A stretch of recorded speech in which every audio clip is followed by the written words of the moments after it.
High justice பார்ட்டிங்கிற தலைப்பில் சாதனையாளர்கள் இப்போ பார்க்க போகிறோம். அதில் முதலாவது பார்த்திங்கன்னா அயோத்திதாசர்.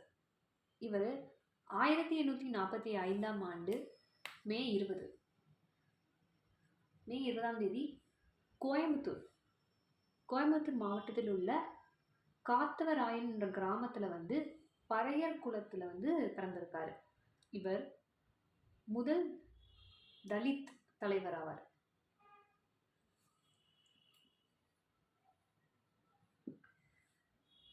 இவருடைய தாத்தா ஆர்லிங்டன் பிரபு, லார்ட் ஆர்லிங்டனில் வேலை பார்த்துருக்காரு. இவர் தமிழ், ஆங்கிலம், சமஸ்கிருதம், பாலி ஆகிய மொழிகளில் புலமை உடையவர். இதையும் தாண்டி சித்த வைத்திய நிபுணனாக இருந்திருக்காரு.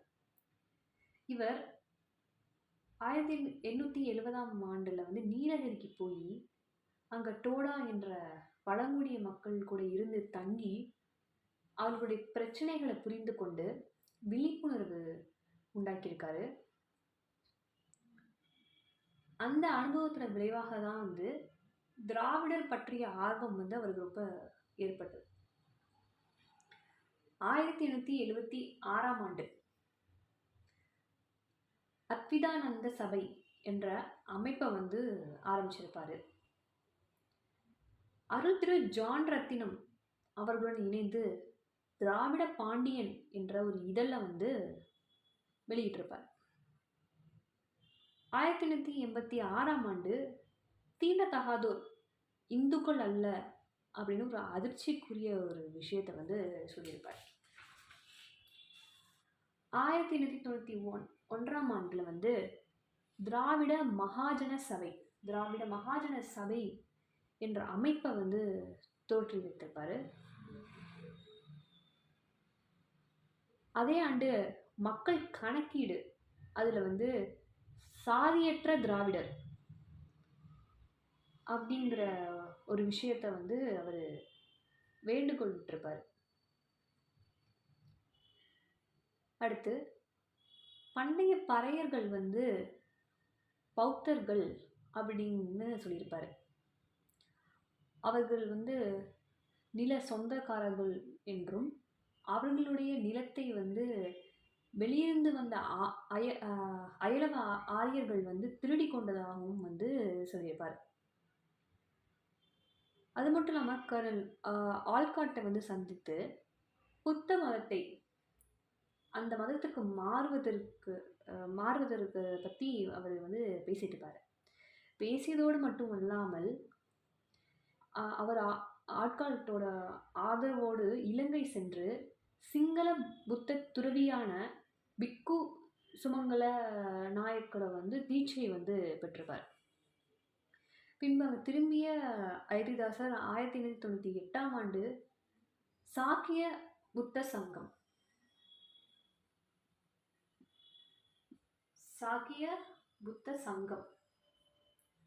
தொடங்கியிருப்பாங்க. அதுக்கு பின் அது இந்திய புத்த சபை என்று அழைக்கப்பட்டது.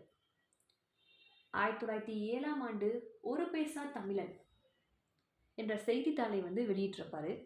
இதில் பிராமணர்களையும் அவர்கள் திராவிட தமிழர்களுக்கு செய்த அநீதிகளையும் கடுமையாக விமர்சித்திருப்பார். இது ஒரு பெரிய இவர் செய்த நிறைய விஷயங்கள் பெரிய தாக்கத்தை ஏற்படுத்தியிருக்கோம். 1914ஆம் ஆண்டு தனது 69வது வயதில் இயற்கை எதிர்ப்பார். 1914 இவரை பற்றி சொன்னால் இவர் தென்னாட்டின் முதல் பிராமண எதிர்ப்பாளர். பிராமணர்களே தமிழர்களின் தாழ்ச்சிக்கு வீழ்ச்சிக்கும் காரணம்னு அந்த ஒரு விதையை தமிழ் மண்ணில் விதைத்தவர்.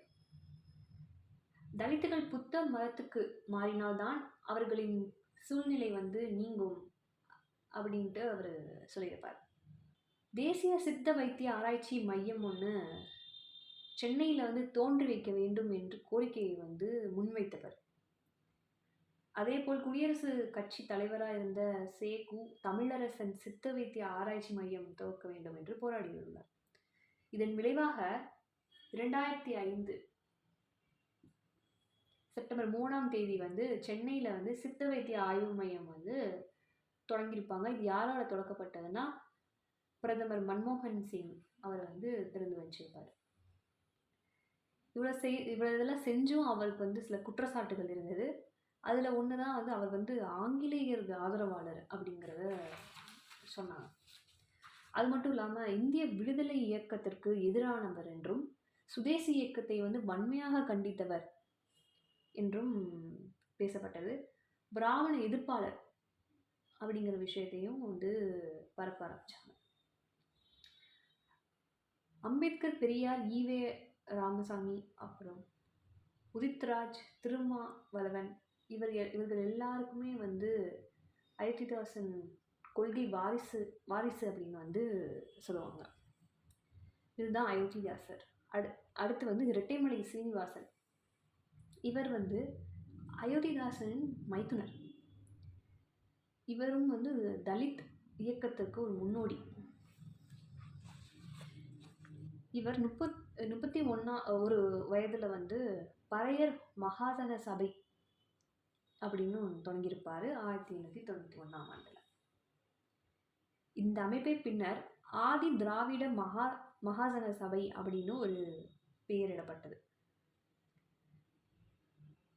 1893ஆம் ஆண்டில் வந்து பறையன் என்ற இதழ் ஒரு 4 பக்க மாத செய்தி பத்திரிகை வந்து துவங்கினார். இவர் கடுமையான எதிர்ப்பை எதிர்கொண்டு இந்த பத்திரிகையை வந்து நடத்தினார். இவர் மீது வழக்கு தொடர்பு பட்டு ரூபாய் 100 அபராதம் வந்து விதிக்கப்பட்டது 1896ஆம் ஆண்டில். அடுத்து நீதி கட்சியின் பிராமண அல்லாத இயக்கத்தை வந்து இவர் ஆதரிச்சிருக்காரு. இவர் 1917 வந்து பார்த்தீங்கன்னா சென்னையில் நடைபெற்ற முதல் பிராமண அல்லாதர் மாநாட்டில் வந்து கலந்து கொண்டார். அப்போது இவர் முன்னிலையில் டாக்டர் TM நாயர் வந்து ஆரியரும் திராவிடரும் வெவ்வேறு இனங்கள் அதை பற்றியும், வெளியிலிருந்து வந்த ஆரியர் வந்து வீட்டுக்குள் நுழைந்த திருடன் போன்று இந்த மாதிரி வந்து பேசியிருக்காரு TM நாயர். திராவிடர்களை சொத்தை சூறையாடி விட்டனர் அப்படின்னும் பேசியிருக்காரு TM நாயர்.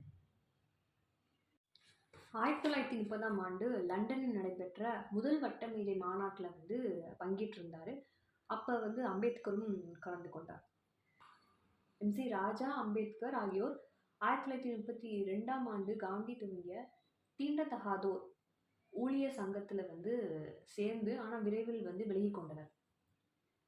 பின்னர் சென்னை மாகாணம் பட்டியலிடப்பட்டோர் கூட்டமைப்பு, அதாவது Madras province scheduled caste federation என்ற அமைப்பை தோற்றுவித்தார். இதில் அயோத்திதாசரும் இரட்டைமலை சீனிவாசனும் தலித் இயக்கத்தின் துவக்க கால தலைவராக திகழ்ந்தனர். இவர் நினைவாக, இரட்டைமலை சீனிவாசன் நினைவாக அஞ்சல் தலை வெளியிடப்பட்டது. வடசென்னையில் உரிமைக்களம் என்ற நினைவு மண்டபம் கட்டப்பட்டது. இவரது சிலையும் திறந்து வைக்கப்பட்டது 2009. இரட்டைமலை சீனிவாசன் நினைவாக சென்னை காந்தி மண்டபத்துக்கு அருகே ஒரு மணிமண்டபம் கட்ட திட்டமிட்டுள்ளது. அடுத்ததாக நடேச முதலியார். இவர் 1875ஆம் ஆண்டு சென்னை திருவல்லிக்கேணியில் வந்து வேளாளர் குடும்பத்தில் வந்து பிறந்திருக்காரு. இவர் பிரசிடென்சி காலேஜில் வந்து படிச்சிருக்காரு. கல்லூரியில், மகாராஜா என்னும் கல்லூரியில் வந்து விரிவுரையாளராக பணியாற்றினார். பின்னர் சென்னை மருத்துவக் கல்லூரியில் சேர்ந்து மருத்துவம் படித்தார். படித்து கொண்டிருக்கும் போதே சென்னை ஐக்கிய கூட்டமைப்பு மெட்ராஸ் யுனைடெட் லீக் துவங்கினார் 1912. பின்பு அதுவே சென்னை திராவிடர் சபை மெட்ராஸ் திராவிடியன் அசோசியேஷன் என்ற பெயர் மாற்றம் செய்யப்பட்டது 1914.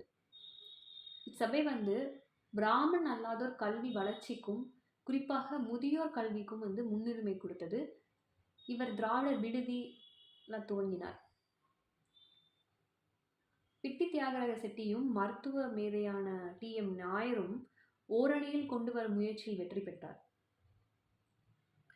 எத்திராஜ் முதலியாரின் இல்லத்தில் கூடி பிராமணர் அல்லாததற்கான ஒரு பிரத்யேக அமைப்பை ஏற்படுத்தும் என்பது இவரோட ஆசை. அதை பற்றி விவாதித்தார். இதன் விளைவாக தென்னிந்திய மக்கள் நல கூட்டமைப்பு, அதாவது சவுத் இந்தியன் லிபரல் ஃபெடரேஷன் தோற்றுவிக்கப்பட்டது. பின்பு அதுவே நீதி கட்சி உருவானதுக்கு ஒரு காரணமாகும். 1923 சென்னை சட்டமன்றத்திற்கு நடைபெற்ற தேர்தலில் நீதி கட்சியின் வேட்பாளராக போட்டியிட்டு வெற்றி பெற்றார். பின்பு முதலமைச்சராக இருந்த பனங்கல் அரசர் மற்றும் அவரது அமைச்சர்களின் செயல்பாடுகளை விமர்சிக்க தவறவில்லை. அதே போன்று முதலமைச்சர் சுப்பிரமணியன் அரசாங்கத்தை ஆதரித்தார். அது மட்டுமல்ல, தீர சத்தியமூர்த்தி தலைமையில் திறமையாக செயல்பட்ட சுயராஜ்ய கட்சியின் சாதனைகளை பாராட்டினார். மேலும் நீதி கட்சியை இந்திய தேசிய காங்கிரசுடன் இணைந்துவிட வேண்டும் என்ற முயற்சியில் ஈடுபட்டார் நடேச முதலியார். இதன் விளைவாக நீதி கட்சியினர் அரசியலமைப்பினர் மற்றும் அமைச்சரவையினர் என்று 2 பிரிவாக செயல்பட்டது. நடேச முதலியார் அரசியல் அமைப்பினர் ஆவார். 1927ஆம் ஆண்டு கோவையில் நடைபெற்ற பிராமணலாத மாநாட்டில் கருத்து மோதல் ஏற்பட்டு பிளவுபட்டது. 1929ஆம் ஆண்டு தலைமை தாங்கினார் நடேச முதலியார். அதில் பிராமணலாதோர் நீதி கட்சி உறுப்பினராக இணைத்தார். ஈவி ராமசாமி ஐயர் சாதி முறையை எதிர்த்தும் ஆலய நுழைவு சட்டத்தை ஆதரித்து பேசியதை நடேச முதலியார் வரவேற்றார், பாராட்டினார். 1937ஆம் ஆண்டு தனது 62ஆம் வயதில் இவர் காலமானார். இவர் ஒரு சமரச சித்தர் என்று அழைப்பர். ஏன்னா 2 துருவங்களாக இருந்த தியாகராஜ செட்டியையும் நாயரையும் இணைத்தார். தென்னிந்திய பிரபலங்கள், அதாவது சவுத் இந்தியன் செலிபிரிட்டிஸ் என்ற நூலின் ஆசிரியரான KM பாலசுப்ரமணியன் அவர் நடேச முதலியாரை மகாத்மா காந்தியுடன் ஒப்பிட்டு எழுதியிருப்பார். இப்போ நம்ம அயோத்திதாசர் பற்றி பார்த்தோம், ரெட்டைமலை சீனிவாசன் பற்றி பார்த்தோம், நடேச முதலியார் பற்றி பார்த்தோம். அடுத்தது நெக்ஸ்ட் வீடியோவில் பார்க்கலாம். தேங்க்யூ.